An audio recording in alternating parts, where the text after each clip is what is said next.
Hello world of YouTube, and welcome to a surprise discography review on the Detroit rock duo the White Stripes. Now, this isn't a joke, this isn't going to cut to some I'm seriously doing a discography review on the White Stripes on April 1st, even though I have a Patreon YouTube cut of a reformatted discography review tomorrow. I'm doing the White Stripes for a very specific reason. I wanted to take some non-holiday and talk about them and make it about them because they did the same thing back in 2011 when they broke up on Groundhog's Day. That day, I remember that day so vividly. I was at work. I was sitting down. I was taking like a $5 and I checked the internet and saw that they broke up via the Rock It Out blog. And I was so very upset because even by that point, the White Stripes were one of my favorite bands of all time. I love what Jack White and Meg White did during their prolific era of the 2000s, where they dropped 5 incredible rock albums, one after another, that continued to evolve their very intimate sound. You know, and they have 6 albums in total, so this isn't going to be a very big discography review where I'm going to be ranking their catalog from worst to best while giving you a roadmap.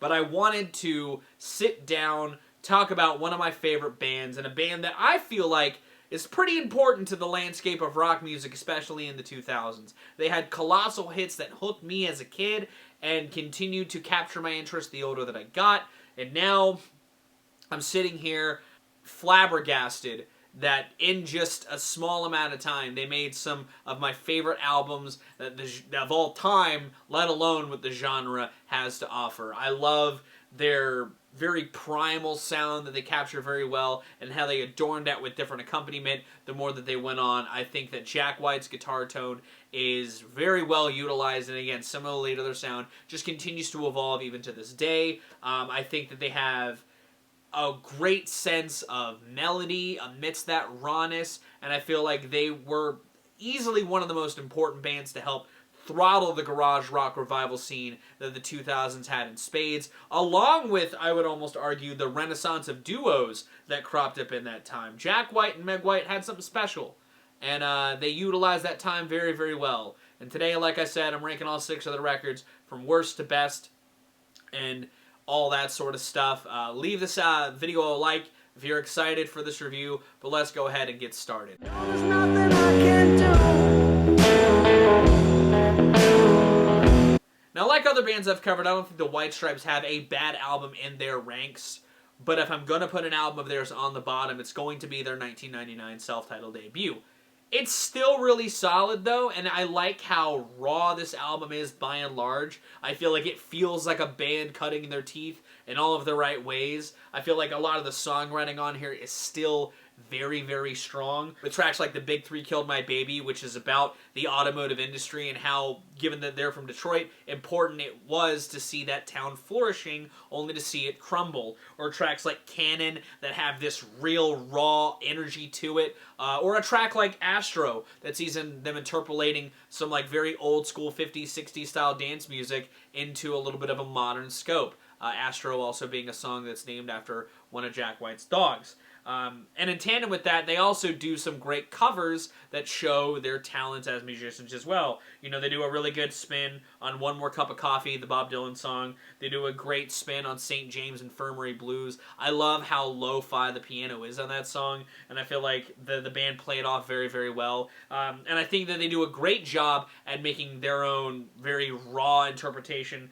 of Stop Breaking Down as well. I think that that song sort of embodies the sonic blueprint of the White Stripes by and large in a cover sense. I think it's a fantastic cover, and I think that it's a great album by and large. I also think tracks like Susie Lee and Do showcase Jack White's songwriting in spades. I think there's a real intimacy scene on Susie Lee, or some great storytelling elements across some of those tracks that I think are also excellently executed. I think similarly to Cannon, Broken Bricks has this great energy to it that the band uses really well. I think this album is a bit inconsistent in the grand scheme of the discography. You know, I think that it has some points where it stumbles or hits a few lulls, but again, it's the band cutting their teeth, trying a handful of ideas songwriting-wise that I think the band doesn't always execute well, but I still think doesn't necessarily fumble the bag. You know, it's a record of growing pains, and those growing pains do come up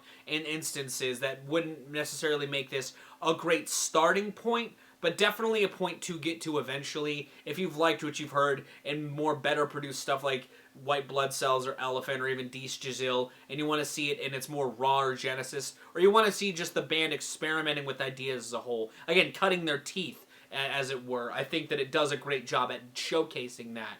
You know, I think that it's very solid, if not a bit inconsistent. And even with that being said, there were some things that they recorded around this era that aren't on this album that are kind of shocking to not see here.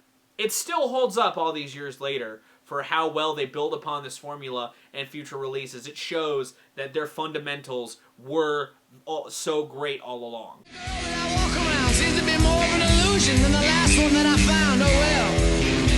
Now this may come as some of an upset to some people, because I do know that ICKY THUMP is one of those albums that does have a passionate fan base, and I do like this album a lot. I appreciate a lot of what this album does, and when this album was coming out, I was already a gigantic fan of the White Stripes, so I was honestly incredibly excited for it. When ICKY THUMP dropped, I was playing that single non-stop, because it felt like another White Stripes rager, and while I respect a lot of what this album is trying to do as far as growing from Get Behind Me Satan and adding more accompaniment or switching up different styles in the mix, like on tracks like You Don't Know What Love Is, You Just Do What You're Told, which is sort of a country twinge track. The cover of Conquest on here is incredible. I love the horn edition in there. And I think that the bagpipe 1-2 punch, Prickly Thorn but Sweetly Worn, and St. Andrew, This Battle Is in the Air, is a pocket where the band has this great transition. I love the acoustics on Prickly Thorn and the fact that it's sort of this song about Michigan's state flower, I believe, with the bagpipes acting as great accompaniment that bleed really well into the raging guitars of St. Andrew. I think that they are a good execution of the expansions they were aiming for in this project. I don't think every expansion works. I don't necessarily like a lot of the back end of this record. I think that I'm slowly turning into You and A Martyr for My Love of You have this sort of, again, 1-2 organ punch that I don't hate, but aren't my favorite songs in the album. And I like that this album is aiming for even broader horizons, but I feel like there are some moments that come up just a tad short. You know, I enjoy the blues tracks on here. I like 300 Miles Per Hour more than Catch Hell, but I think they're both pretty decent blues tracks. Like I said, I think ICKY THUMP is a sort of by-the-numbers White Stripes rager, but it still gets the job done. I also think Little Cream Soda is a fun improv style track with this guitar tone and spoken word interplay that I think works really well. But this isn't an album that I would say I revisit quite as much as the rest of their discography. Even when it came out, it wasn't an album that I found myself revisiting quite as much as Get Behind Me Satan or White Blood Cells and Elephant. You know, I like a lot of what this album has going on. I like, again, the songwriting on here. By and large, I still think is quality as hell. I dig that they're still adding some, like, dancey moments, like on Rag and Bone. I think Bone Broke is a really interestingly written song. This album, again, just not something I listen to quite as much as the others, and that's kind of why it's sitting where it's at in the list. I feel like if you like the expansions they did on Get Behind Me Satan, you'll like this album as well, and I feel like it's for fans of that record for sure. And you may just also feel the same way I do. It's not as tight as their other records, but it's still a quality record nonetheless. Even if it's at this point in the list, it's still like a really good experience that I feel like if you love this band, you'll still love. Their thoughts cast me out of here. Now, I was really torn between what to put next in the ranking because I really love both of these records. But if I'm looking at what I would personally spin in my free time more consistently, I would say I would put STIJL just a notch below Get Behind Me Satan. And my ranking on Rate Your Music would definitely drastically change. I know that when I was in my early 20s, when I got into Rate Your Music, I put this record pretty high in my 1 to 5 scale. And I still really love this record. I think that it's incredibly intimate. It shares the intimacy of their debut, while spinning it a little more into directions that you could see them flourishing even further out within the next couple of releases. But STIJL is a great, tight, lo-fi batch of songs that I appreciate for the same reason I appreciate records like, I don't know, One Foot in the Grave by Beck. I feel like the songwriting on this album is a vast improvement over the songwriting on the debut. You know, it's got a lot of somberness to it. Tracks like Little Birds Look at Abduction, or Death Letters Look at Death.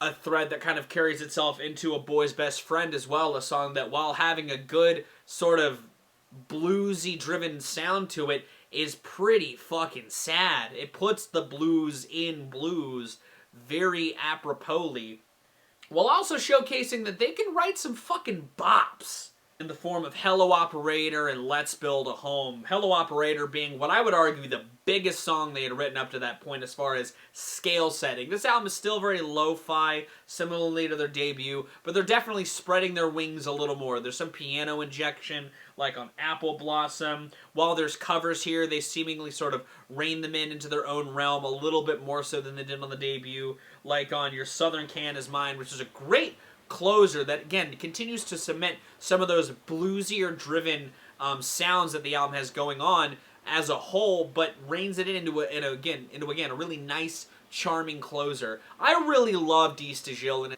and when revisiting it for this review, I was reminded as to why I do really love this record, and I'm torn. I really thought I'd have it higher up, but if I'm being honest with myself, I don't think I'd like it nearly as much as... People get confused and abused real easy when it comes to love.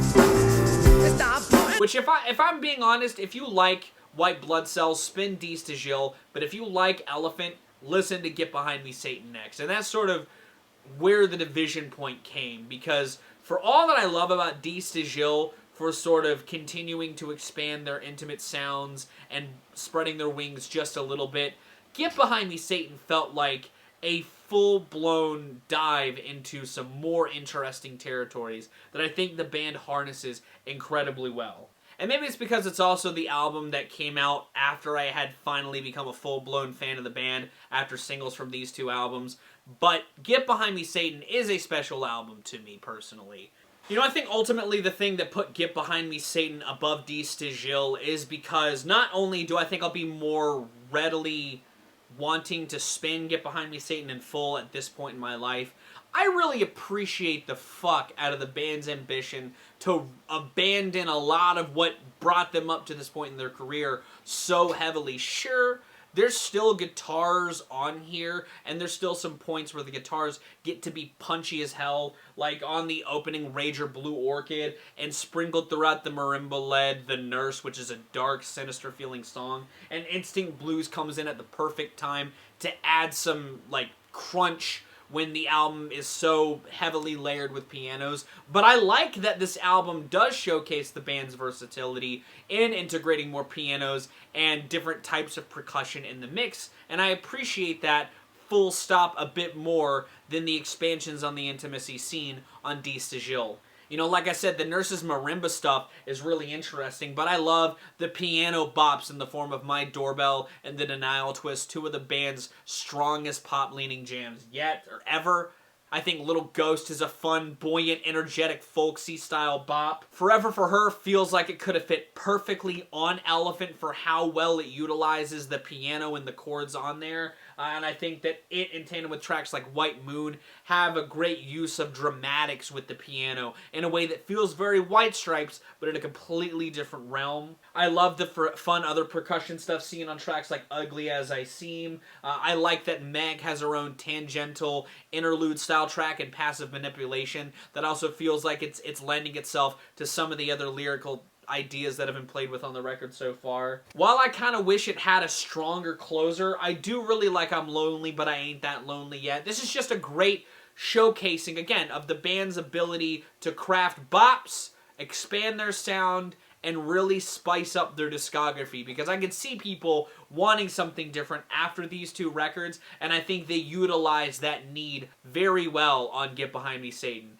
Again, similarly to an album like Cancer for Cure, by LP. It was the album that dropped after I had become a fan of their work, so I do have some personal sort of love for the album as a whole. But yeah, Get Behind Me, Satan. I would say it's an underrated piece of their discography by and large. 1, 2, 3, 4, take the elevator at the hotel, you're behind me, glad to see you later.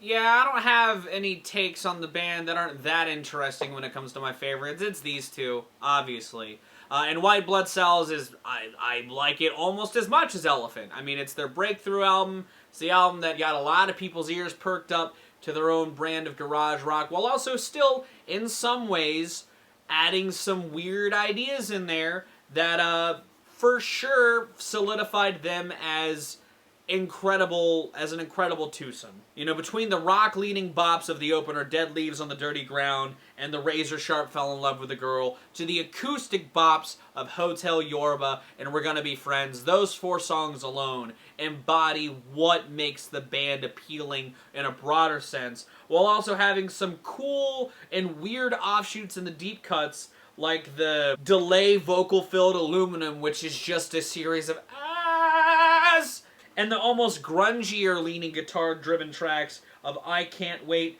and I Can Learn. I think the song I Think I Smell a Rat alone sort of embodied the sonic palette they would adorn on pockets of ICKY Thump incredibly well. And this is another sort of all-killer, no-filler rock experience. You know, I love this record a lot. I think that it again, similarly to STIJL, just sees the band reining in what made them great and refining it into a masterpiece. I think that it's incredible. I think that it's a well-paced, well-sequenced series of rock jams that continue to be bluesy while adding a little more into the mix and showing their influences a little more in pockets. Something that I think Jack White is still doing to this day, just did it in smaller little increments across the White Stripes' first 4 records. And I think White Blood Cells was the first time that they truly, fully, full stop, nailed it on the head across the board. And I would argue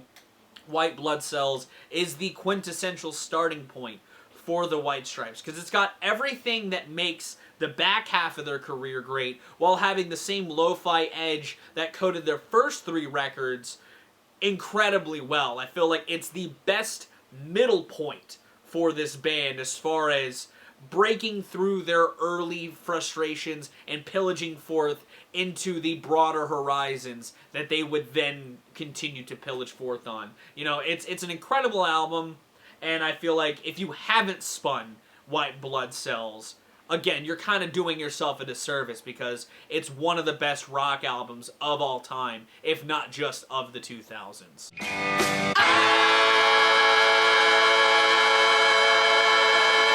And Elephant takes all of what made this great and throws it to the rafters with beefier production and, again, an even better harnessing of some catchy-ass lean rock jams. You know, obviously you got the big singles of Seven Nation Army and Hardest Button to Button, 2 songs that I feel like, again, sort of embody what this album has going forth in storytelling songwriting in the form of Hardest Button to Button and just outright bops with Seven Nation Army.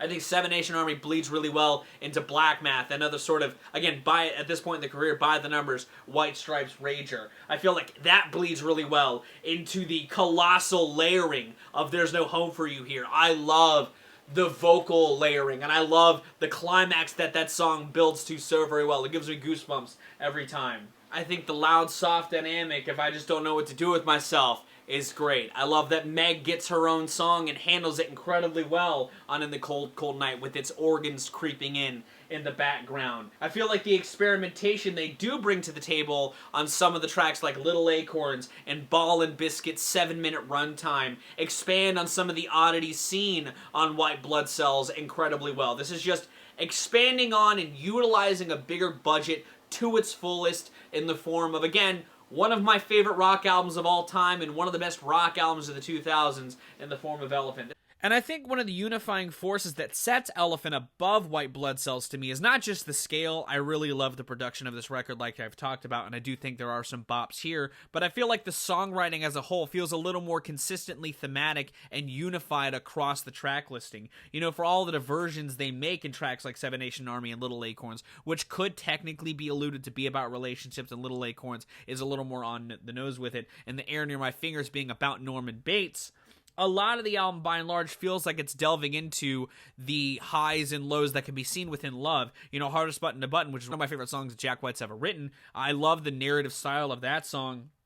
But I also love how some of the sadness or some of the tension could be seen in a relationship, like on There's No Home for You Here, or in The Cold, Cold Night, or amidst all of Ball and Biscuit's, you know, spins and experimentations on blues sonically, the spoken word stuff does get a little dark at points that I think also just kind of highlights that in spades. Same with Hypnotize, in the way that it delves into its lyrics of hypnotizing a lover into sex, you know? This album is a classic. It still sounds great to this day. It's so well produced. For a two-piece to make something of this scale at some points is insane, but I love it. I love what they got going on here, and I feel like, again, if you're not listening to this album first, listen to this album. Listen to these two records. Listen to them together. They're a great pairing. You know, either go this way and spread out in both ways, or go here, see what you like about it, and go from there. If you like the bigger scope, go to Elephant and Beyond. If you want to hear something a little more intimate, go to STIJL and backwards. These are two great records that the band formulated in a year's time across each other. They're marvels. They have this intimate setup, so a quick turnaround wasn't surprising, but just the fact that they were able to keep upping the ante every single time was a marvel in hindsight, and is a great treat to treat yourself to if you love good rock music. But Elephant is easily the best thing the band had pulled together throughout their entire career. They're a band that I still wish were around, but I've liked seeing what Jack White has done in his solo work. And yeah, that's the White Stripes. That's my opinion on the discography. Again, not a big shocker. These two records are pretty heavily regarded as the best in the band's catalog. In my opinion, doesn't differ in that regard. But what do you think of the White Stripes? Do you like the discography? Do you have a different opinion than me? Let me know in the comments down below. And if you like this video, be sure to give it a like. If you want to see more of my music, gaming, and general notary content, be sure to subscribe. Special thanks to my patrons if you want to join the ranks to get early access to content, exclusive content, or to help drive the community. It's linked in the description. I'm going to get out of here, though. Thank you again so very much for watching. I've been Viral Rack. You guys are good in lives and situations, and I'll see you another day.